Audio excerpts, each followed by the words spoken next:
এখন আমরা built in ফাংশনের স্কেলার ফাংশনের ভেতরে একটা অপশন ছিল আমাদের রাউন্ড অপশন। সেই রাউন্ড অপশনের কিছু অ্যাপ্লিকেশন দেখব। আমরা রাউন্ড অপশনে এর আগে বলেছিলাম একটি ছোট সংখ্যা দিয়ে যে এই রাউন্ড অপশনটি যদি 0.5 এর চেয়ে বেশি হয় তাহলে সেটা আপার রাউন্ডিং করবে, আর 0.5 এর চেয়ে যদি কম হয় তাহলে সেটা লোয়ার রাউন্ডিং করবে। এখন আমরা দেখব যে এই রাউন্ডিংটা কিভাবে অন্যান্য সংখ্যার ক্ষেত্রেও বা অন্যান্য কেসের ক্ষেত্রেও প্রযোজ্য। প্রথমেই আমরা একটা নর্মালি একটা জিনিস চিন্তা করি, রাউন্ড আমরা যদি পাই দিয়ে 0.3 দেই, দ্যাট মিন্স পাই যে সংখ্যাটা সেই সংখ্যাটাকে সে 3 ঘর পর্যন্ত রাউন্ডিং করবে। সো দেখা যাচ্ছে 3.1420, আমাদের ছিল 3.1416। যেহেতু 1 এর পরের সংখ্যাটা 5 এর চেয়ে বেশি, সো আগের সংখ্যাটা একে এক যোগ হয়ে যাবে 2। তো এখানে পাই সংখ্যাটাকে সে রাউন্ডিং করলো। আমি যদি আরেকটা সংখ্যা দেই এরকম 5.234759 দিয়ে আমি যদি এখানে দিয়ে দেই যে এটা 4 ঘর পর্যন্ত রাউন্ডিং করবে, তাহলে দেখা যাচ্ছে 5.2348। সো এই জিনিসটা হচ্ছে যেহেতু 5 রয়েছে, সো এই কারণে 5 এর পরের সংখ্যাটা যেহেতু 9, যেহেতু এটা বড়, সো এই জন্য 5.2348 হয়েছে। এটা 4 ঘর পর্যন্ত রাউন্ডিং করা হয়েছে। আবার আমরা যদি একটা ম্যাট্রিক্স চিন্তা করি, যে ম্যাট্রিক্সটা x ইকুয়াল টু আমরা ধরে নিচ্ছি 4.52 3.88 সেমিকোলন মাইনাস 2.82 এবং 5.32। এখন যদি আমরা এটাকে এইভাবে লিখি রাউন্ড x, সো এখন সে সংখ্যাটিকে আপনারা দেখতে পাচ্ছেন যে এই সংখ্যাটিকে খুব সুন্দরভাবে সে রাউন্ডিং করেছে। 4.52 রাউন্ডিং করে হয়েছে 5, 3.884, 5.32 রাউন্ডিং করে হয়েছে 5 এবং মাইনাস 2.82 রাউন্ডিং করে হয়েছে 3।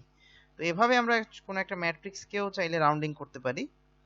আবার আমরা যদি নিয়ারেস্ট মাল্টিপল অনেকগুলো সংখ্যা থাকে সেই নিয়ারেস্ট মাল্টিপলকে রাউন্ডিং করতে পারি। সাপোজ আমি একটা সংখ্যা দিলাম 1 2 3 4 5 6 7 এবং এটাকে আমি বললাম যে এটা -3 পর্যন্ত রাউন্ডিং হবে। সো শেষের দিক থেকে তিনটা সংখ্যা 0 হয়ে গেছে এবং শেষের আগের যে সংখ্যাটা সেই সংখ্যাটা যেহেতু 5, সেই কারণে পরের আগের সংখ্যাটা হয়ে গেল 5। 5 এর পরের সংখ্যাটা বড়, এই জন্য এই 4 এর যে সংখ্যাটা, এই 4 এর সংখ্যাটা 5 হয়ে গেছে। এখন আমি সেম সংখ্যাটা যদি এইভাবে রাউন্ডিং করতে চাই 1 2 3 4, যদি এটাকে আবার লিখি 3 6 7 এবং এটাকে যদি আমি বলি আবার যে -3 পর্যন্ত রাউন্ডিং করতে হবে, তাহলে এখন দেখা যাচ্ছে 1 2 3 4 পরে তিনটা শূন্য। এখানে যেমন রাউন্ডিং করে 5 হয়েছে, এখানে রাউন্ডিং করে আর সেই সংখ্যাটি 5 হয়নি। সো এই জিনিসটা হচ্ছে আমাদের রাউন্ডিং এ কাজে লাগে।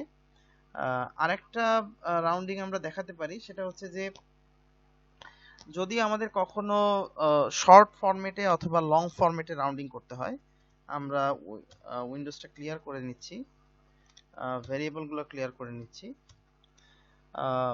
এবার আমরা লিখছি x is equal to 112.05 minus 110, এবং এখন যদি আমরা সেমিকোলন দিয়ে তার আগে আমাদের একটা জিনিস লেখার প্রয়োজন ছিল,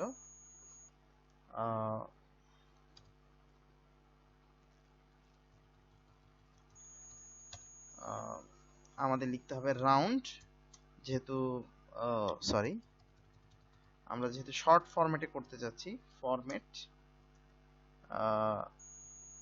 শর্ট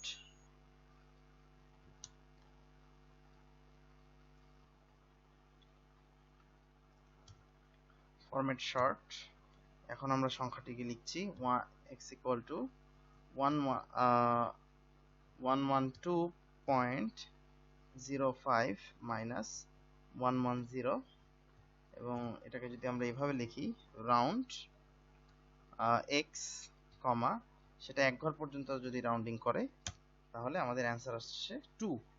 দ্যাট মিন্স 2.05 এটা হয়ে যাচ্ছে হচ্ছে 2, যেহেতু আমাদের এক ঘর পর্যন্ত রাউন্ডিং করতে হচ্ছে। এখন যদি আমরা এটাকে জাস্ট এইভাবে লিখি ফরম্যাট লং, এবং এটাকে যদি লিখি অ্যান্সার, সেটাও দেখাচ্ছে 2, কিন্তু অ্যাকচুয়ালি সেটা 2 দেখানোর কথা না।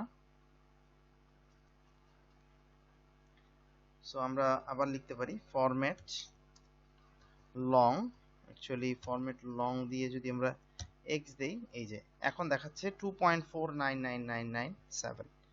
সো আমরা যদি লং ফরম্যাটে এই জিনিসটাকে রাউন্ডিং করতে চাই তাহলে আমাদেরকে এভাবে আমরা শর্ট ফরম্যাট এবং লং ফরম্যাটে রাউন্ডিং করতে পারি। এই হচ্ছে আমাদের, এই ছিল আমাদের রাউন্ডিং এর আরো অনেক ধরনের অ্যাপ্লিকেশন আছে। সো আমরা যখন কোডিং করব, কোডিং এর ভিতরে যদি কোনো অ্যাপ্লিকেশন আছে তো সেই অ্যাপ্লিকেশনটা আমরা আপনাদেরকে আলাদাভাবে দেখিয়ে দিব।